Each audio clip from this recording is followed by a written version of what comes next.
Hola, buenas tardes, estimados alumnos. Vamos a ver el tema 3, el concepto unitario y plural del derecho, con las preguntas actualizadas de 2020, que de este tema cayeron bastantes, ¿vale? Así que vamos allá. No olvidéis que tenéis debajo de la descripción del vídeo los enlaces a estas diapositivas y a unos test que tenéis que realizar esta semana. Son los test actualizados desde 2013 hasta 2020. Así que aprovecharlos y adelante. Comentamos. Bueno, el concepto unitario del derecho, el tema es el concepto unitario y plural, ¿vale? En cuanto al concepto unitario, nos dice el temario que, pues bueno, que el derecho es siempre un todo unitario, aunque haya varias disciplinas, como el derecho público y el derecho privado, varias distinciones, ¿no?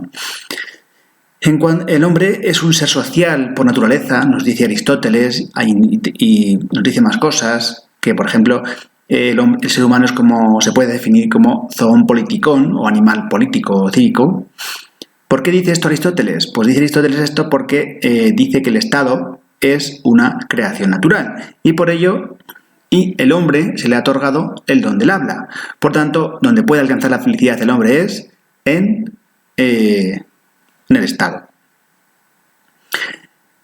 El fin del hombre es la felicidad y el medio para conseguirlo es la virtud. ¿Qué es una virtud? Pues una aptitud, una excelencia. ¿Y cómo consigue la felicidad? ¿Cuál es el medio, no? Pues bueno, la actividad que le es más propia al hombre, que es la actividad racional, intelectual, moral o intelectual. En definitiva, la contemplación filosófica. Por tanto, si seguís estudiando, si seguís estudiando y desarrollando vuestro intelecto, pues conseguiréis la felicidad porque es el fin propio del hombre. Bueno, dicho esto, vamos a ver que en las relaciones entre los miembros de la comunidad pues tienen que ser reguladas. ¿Por qué? Porque hay conflictos, hay controversias. Y entonces la vida en sociedad requiere pues unas normas objetivas que regulen las distintas esferas de libertad y la actuación ante particulares. El derecho surge como una necesidad de organizar la vida social. Este concepto pues, se corresponde con la dogmática moderna. Esto fue objeto de pregunta de test. ¿Cómo es el concepto de derecho en la dogmática moderna? Y las respuestas eran objetivo, subjetivo o ambos. Pues ya veis que es el derecho objetivo, en el sentido de conjunto normativo. Y el derecho subjetivo, pues el que se trata sobre una facultad del particular sobre una cosa o frente a una persona. Bueno, ¿qué significa esto? Pues esto significa que derecho objetivo es cuando me refiero a el conjunto normativo, es decir, cuando digo estoy estudiando la carrera o el grado en Derecho, pues eso es derecho objetivo, según la dogmática moderna. Y cuando un derecho subjetivo, ¿qué es? Pues una facultad, una acción, una pretensión, pues yo digo, por ejemplo, yo tengo derecho a una prestación por desempleo, pues ahí me estoy refiriendo a un derecho subjetivo y no a un derecho objetivo, que sería un conjunto normativo. Sencillo, ¿verdad? Pues ya veis, cada escuela de derecho pues ha hecho distintas concepciones, hay dos grandes concepciones, pero que ahora nos vamos a desarrollar más adelante.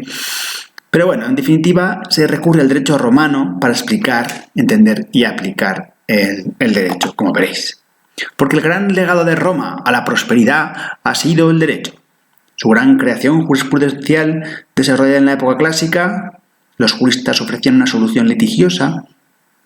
Pero bueno, el tesoro recopilatorio inigualable, pues bueno, es por el derecho, pues de encerrarse en unos textos recopilatorios que contenían las constituciones imperiales y las obras de los juristas de la etapa clásica.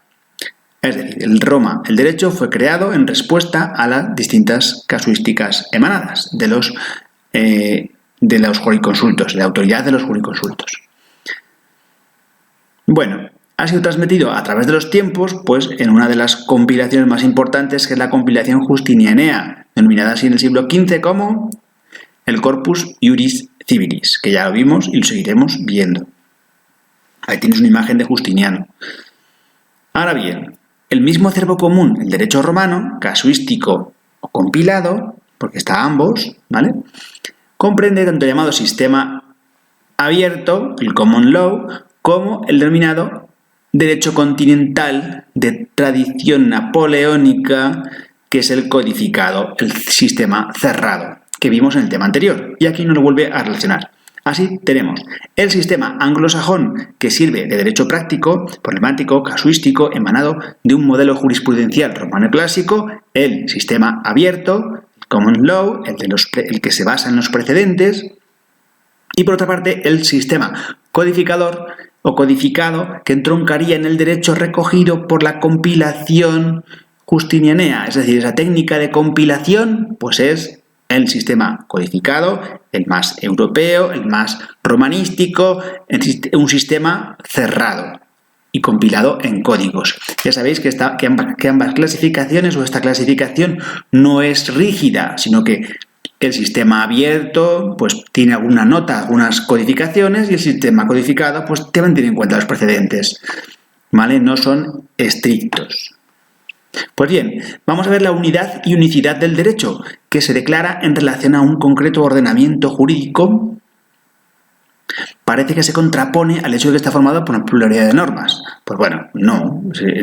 Aunque haya muchas normas, todas forman parte de un sistema jurídico que pretende ser único y tener una unidad. Pues bien, se encuentra con dos problemas. Uno es el de las contradicciones y otro es el de las lagunas. ¿Qué es una contradicción? Pues que a un mismo supuesto, de hecho, se produce una contradicción porque el resultado en la sentencia puede ser distinto. Entonces hay una contradicción o antinomia. La segunda cuestión es el de las lagunas. ¿Puede haber lagunas? Pues no existe en el ordenamiento jurídico ninguna norma. ¿Qué es una laguna? Pues cuando a un supuesto de hecho no existe una norma exacta que lo contemple y regule. Entonces hay una laguna. Y hay que buscar sistemas para superar las contradicciones y cubrir esas lagunas. Pues bien, el derecho responde a una estructura jerárquica piramidal elaborada por Hans Kelsen, esta teoría. Esto ha caído en muchísimas preguntas de test. ¿Qué supone esta estructura jerárquica piramidal? Pues supone una subordinación normativa, en definitiva, una jerarquía normativa. Pues si es jerarquía piramidal, pues jerarquía normativa. Hay una norma que está por encima de otra de forma subordinada y correlativa. Al vértice de la pirámide legislativa está la Constitución, norma fundamental, de la que derivan las demás normas. En suma, la unidad del ordenamiento jurídico debe derivar otros dos rasgos, que también cayeron en 2019, o notas definitorias del mismo, que son la coherencia y la plenitud. O sea, el hecho de que de esa unidad, ese ideal de unidad, supone que tiene que haber coherencia y plenitud. ¿Qué supone la coherencia? Pues supone que las normas no establecen consecuencias distintas a supuestos idénticos, es decir, que no haya contradicciones, que sea coherente, que no haya antinomias, ¿vale? Y también supone la plenitud.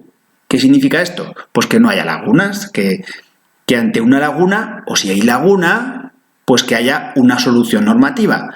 ¿Con qué técnicas? Pues con la técnica de la analogía, es decir, buscando una norma similar, o por la aplicación extensiva, cogiendo una norma y extendiéndola por ser similar, o extendiéndola a otros supuestos. Pues bien, el sistema legal es realmente eficaz y operativo si es capaz de dar respuestas a toda demanda social. Además, el principio de unidad de derecho provoca una seguridad jurídica, una predictibilidad de lo que va a ocurrir, y el ciudadano tiene la garantía de que se protegen plenamente sus derechos efectivos. Pues bien, el concepto nuclear del derecho pues nos dice que el derecho proviene de directum, del origen latino, no utilizada por la jurisprudencia, la norma ius.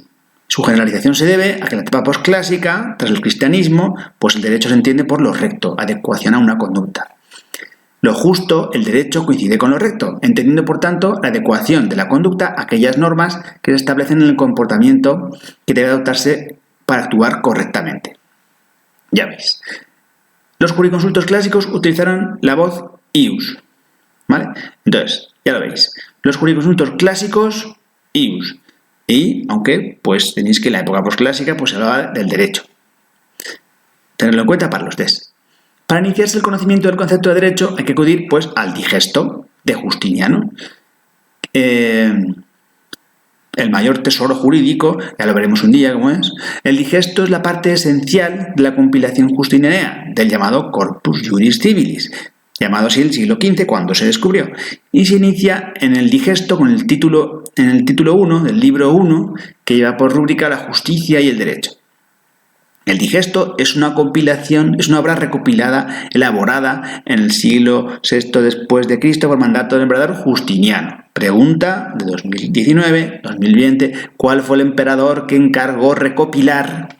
Acordaros que una cosa es encargar recopilar y otra cosa es crear. Justiniano creó las novelas y mandó recopilar el digesto y todas las demás partes del Corpus Juris Civilis.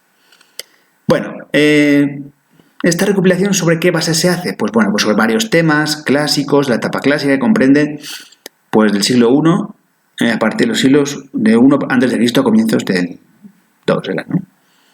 Ulpiano conviene que se ha de dedicarse, el que conozca primeramente de dónde deriva el término ius, es llamado así por derivar de justicia, como elegantemente define Celso. El derecho es el arte de lo bueno y de lo justo. Pregunta eres. El jurisconsulto está diciendo que primero es la justicia y después la iusticia, y después sería el ius. Que parece lógico que el ius es por ser justo y la justicia es tal por acomodarse al ius. Bueno, ahí tienes una disertación. En el pensamiento griego, la justicia es una virtud. Puede entenderse por la disposición del alma, esta excelencia habitual de hacer el bien. La persona dirige sus acciones de acuerdo con lo preceptuado en las virtudes. Bueno, para Platón, pues la justicia se da cuando hay armonía entre las distintas partes del alma, que cumple una función de manera virtuosa. El hombre justo, entonces, sería el hombre, cuando hay armonía, cuando hay justicia, el hombre sería sabio, fuerte y moderado. Bueno, ahora lo veremos. Aristóteles decía que la justicia era el término medio. ¿Por qué? Pues porque si la virtud estaba en el centro, pues la injusticia estaría en los extremos. Y la virtud y la justicia sería el término medio en sí mismo, ¿vale? La justicia forma junto con la prudencia, la fortaleza y la templanza las 4 virtudes cardinales, pues ya con esa influencia del cristianismo. Pregunta de septiembre de 2019. El objetivo de estas virtudes es ordenar las conductas humanas de los hombres para alcanzar la vida conforme a la moral. Esto ya vemos que está influido por el cristianismo. Se denominaron cardinales, pues bueno, pues porque tienen esta adjetivación de los 4 puntos cardinales. Luego tenemos también que cada una de las 4 virtudes del actuar del hombre son 4 del quehacer humano. La templanza es la virtud que procura el equilibrio entre el disfrute de los bienes materiales, la fortaleza proporciona al hombre la firmeza y la constancia, y la justicia, la firme voluntad de dar a cada uno lo suyo, y la prudencia, la virtud que dispone a la razón práctica de discernir. Bueno, esto es lo que dice el libro. Y luego, hay una parte del libro en la que se habla de cómo funcionan las virtudes o cuál es el concepto del alma de Platón. Bueno, yo lo voy a explicar como a mí me gusta, como yo lo estudio, como yo sé qué es, porque aquí lo explican un poco raro, ¿no? Bueno,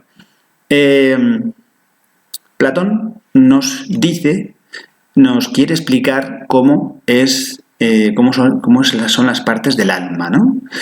Y nos dice que en definitiva el cuerpo es una cárcel para el alma, que el alma pues tiende a escaparse del cuerpo y que distingue entre 2 partes, ¿no? El mundo sensible, que es el que conocemos, el que tocamos, y el mundo inteligible, el mundo de las ideas, donde nuestro alma, que es pues la razón en sí misma, pues se dirige hacia el mundo inteligible. ¿Cómo explica esto Platón para que todo el mundo lo pueda entender? Pues bueno, lo explica en un diálogo que se llama Fedro y que lo explica con una auriga con un carro alado. Pues ya veis, lo que pretende, ¿por qué el carro es alado? Porque pretende llevar el carro alado del mundo sensible al mundo inteligible, intentando que no caiga el carro al mundo sensible, sino que vaya hacia el mundo inteligible. Pues bien, aquí teníamos tenemos el carro alado, ya vemos cómo funciona. Tenemos el auriga, que es el que dirige, que es el alma racional, que se situaría en el cerebro. La función sería pues dirigir al caballo blanco y al caballo negro. El caballo blanco pues sería esas las virtudes más nobles, y el caballo negro las virtudes más, o las cuestiones más innobles, lo bueno y lo malo, ¿no? O lo no tan bueno. Entonces el caballo blanco sería el alma irascible, que estaría pues en el pecho. La función sería pues ayudar a controlar, ayudar a la auriga a controlar al caballo negro, ¿vale? Al alma concupiscible. El alma concupiscible, cada una de las partes del alma pues tiene unas virtudes asociadas. El alma racional, el auriga, pues la virtud sería la prudencia y la sabiduría. El caballo blanco, pues serían las virtudes la fortaleza, la voluntad, el coraje, la valentía. Y el caballo negro, pues sería el alma concupiscible, pues estaría situada en el abdomen, y la función sería pues dejarse dirigir por el auriga para no caer en las tentaciones y no caer al mundo sensible todo el carro, ¿no? ¿Qué virtudes representa? Pues representa la templanza y la moderación, siempre y cuando se deja dirigir por el auriga, por el alma racional, que pretende, pues eso, evitar que el carro alado caiga, ¿vale?, en el mundo sensible. Ahora que hemos visto un poco cómo es el mito del carro alado, pues ya vamos a ver lo que dice el libro. El libro dice que esta alegoría del pensamiento griego, el mito del carro alado, en el diálogo Fedro, pues dice que la prudencia es el auriga, que en cada circunstancia le indica lo que es justo y lo templado, o lo que es conforme a la fortaleza. El desorden de las virtudes, o exceso o por defecto, pues en uno u otro caso, pues estas tres virtudes el hombre no actúa prudentemente y prescinde de la conducta y no alcanzan su finalidad, que no es virtuosa. Bueno, ¿cuál es la función? ¿Qué es la función de todo esto? Pues la clave de todo esto es el concepto de la justicia. Cuando todas las partes del alma hacen aquello para lo que están bien dirigidas, para dirigirse al mundo inteligible, cuando hay una armonía y todas las partes funcionan, pues entonces se da la justicia. Cuando las partes del alma cumplen su función de manera virtuosa. Entonces se dice que el hombre será sabio, fuerte y moderado. Y, pues bueno, también hay otra parte de la armonía entre las clases sociales, pero bueno, eso no lo vamos a ver. Simplemente vamos a ver que cuando hay justicia, pues cuando hay armonía entre las distintas partes del alma. Bueno, con esto dejamos ya el mito del carro alado a un lado. Bueno, la justicia como virtud es la causa del derecho, y cabe afirmar que la justicia es la meta o el objetivo o la razón de ser del derecho. La justicia es principio y fin del derecho. Bueno, como dice la jurisprudencia, la definió Ulpiano con otra frase de Celso, diciendo que el derecho es el arte de lo bueno y lo justo. También el derecho es también ciencia y práctica. La tarea de discernir lo justo de lo injusto, pues es donde lo que centra la labor del jurista, que por ser tal es llamado prudente o jurisprudencial. La prudencia es la virtud que posibilita la razón práctica de discernir lo que se debe hacer o lo que se debe evitar. Es evidente que cuando esta virtud se aplica el derecho al ius, surge la ius prudentia, que tiene por objeto discernir entre lo justo o lo injusto. ¿Qué nos dice Ulpiano? Pues bueno, pues eso, que la jurisprudencia es el conocimiento de las cosas divinas y humanas, la ciencia de lo justo y de lo injusto. Habiendo definido los griegos la justicia como la virtud por la cual se da a cada uno lo suyo, el genio jurídico romano transformó esta noción abstracta griega para hacer una concreción pragmática y no especulativa. Así, pues dice Ulpiano que la justicia es la constante y perpetua voluntad de dar a cada uno su derecho, ¿vale? Transforman lo suyo en su derecho. Y bueno, así quedaba reconducida la justicia griega, que un tanto inconcreta. Bueno, habéis visto que está basada en la armonía del alma. Y bueno, que lo transforma pues en el derecho, para materializarlo, pues para el que en cada circunstancia hay que establecer qué es el derecho, como suyo. Pues bueno, estas nociones, hay diversidad de corrientes doctrinales y filosóficas, que alguna de ellas veremos en otros temas, pero bueno, el estudioso del derecho ha llegado al grado de profundizar la excelencia que tiene de intentar formular, cada uno formula su propia definición del derecho. Y aquí tenemos la opinión del señor Fernández Buján, que dice que las notas características que conforman el derecho son un conjunto orgánico, sistemático y concatenado, trata de evitar las antinomias o contradicciones de las normas. Estas normas tienen por objeto regular la vida social y deben formularse con arreglo a unos valores y principios. Y claro, para que sean normas, pues tienen que ser imperativas, entendiendo que son coercitivas y de obligado cumplimiento. Pues bueno, aquí tenéis estas características que conforman el derecho, estas 4, pues que no han caído nunca, pero bueno, pueden caer. Vamos ya a una pregunta de desarrollo, porque ha caído varias veces, que es el concepto de ley en relación con el concepto de derecho. Es verdad que esta pregunta de desarrollo hace varios años que no cae, pero bueno, ha caído, así que hay que tenerla presente. La ley, hay que comenzar pues diciendo pues, que la tendencia es a reducir el concepto del derecho a un conjunto normativo, no tan amplio, teniendo en cuenta el derecho natural, sino más bien a un conjunto normativo. Eso es la tendencia actual. La RAE nos habla de normas y hace distintas definiciones de norma. Nos dice que una regla, que es una regla fija, que está sometida a un fenómeno de la naturaleza, que cada una de las relaciones entre diversos elementos, que puede ser una norma o un precepto dictado por la autoridad competente, que manda o prohíbe algo. Pues bueno, aquí debería decir, dice el libro, en lugar de autoridad, pues potestad. Bueno, el contenido de la ley viene alternativamente señalado como un mandato, una prohibición. También se trata de destacar la finalidad de la ley, que debe estar en consonancia con la justicia para dictarse por el bien de los gobernantes. Bueno, aquí tenéis bastantes definiciones. Y luego una cuarta acepción habla pues ya de la parte más pragmática del régimen constitucional, que es una norma, pues es dentro de un régimen constitucional, pues aquella respecto de la cual es una disposición votada por las Cortes, que es el legislativo, ¿vale? Pues bueno, por lo que se refiere a esta acepción de la norma votada por el Parlamento, pues la sola fuente de producción de la ley se confiere su condición de fuente de conocimiento, que veremos esta distinción también más adelante. Es ley, la ley positiva, la que ha votado la Cámara representativa, y la ley es la expresión de la voluntad del pueblo por sus representantes. También nos dice que las concreciones legales directamente aprobadas por los ciudadanos mediante referéndum son la expresión más democrática y directa y no representativa. Es decir, que si una ley es votada por referéndum, es votada por una democracia directa y no una democracia representativa a través de los políticos. Muy bien, aunque realmente los referéndums son preguntas cortas. Realmente no.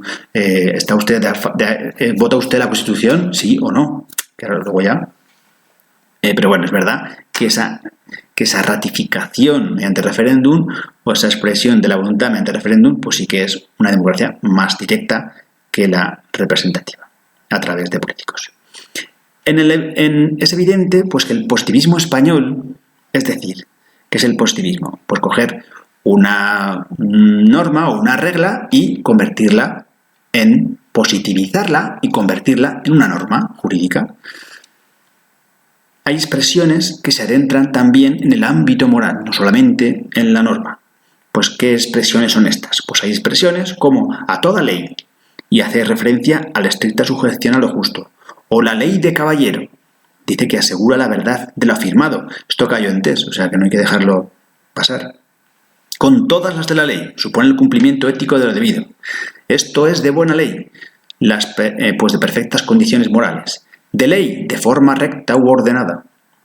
El saber popular ha expresado, bajo el vocablo ley, algo más de lo que el legislador ha expresado con el poder constitutivo.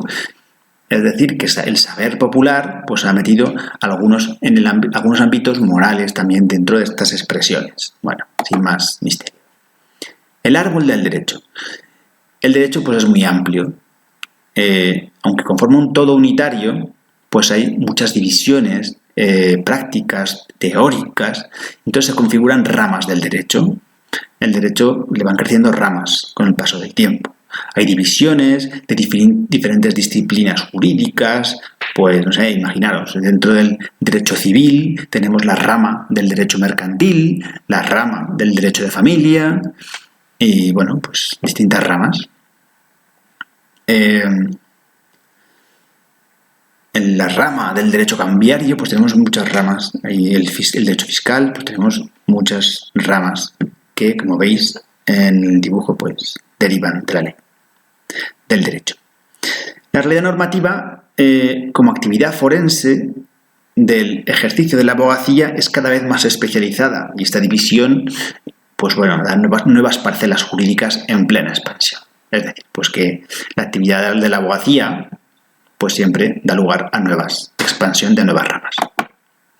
Y vamos aquí a una pregunta de desarrollo de las más importantes del tema, que es la bipartición derecho público, derecho privado. Ha caído en 2018, 2016, 14 y bueno, ya veis que la clasificación de mayor regambre histórico es la diferencia entre el derecho público y derecho privado. ¿Por qué? Pues porque hunde sus raíces en la creación jurisprudencial romana y esa división que formula en un texto ulpiano en el digesto que ahora vamos a ver. La distinción en la diferencia entre una y otra categoría del derecho pues es por razón de su interés. Si el interés es público o si el interés es privado. Pregunta de test 2014.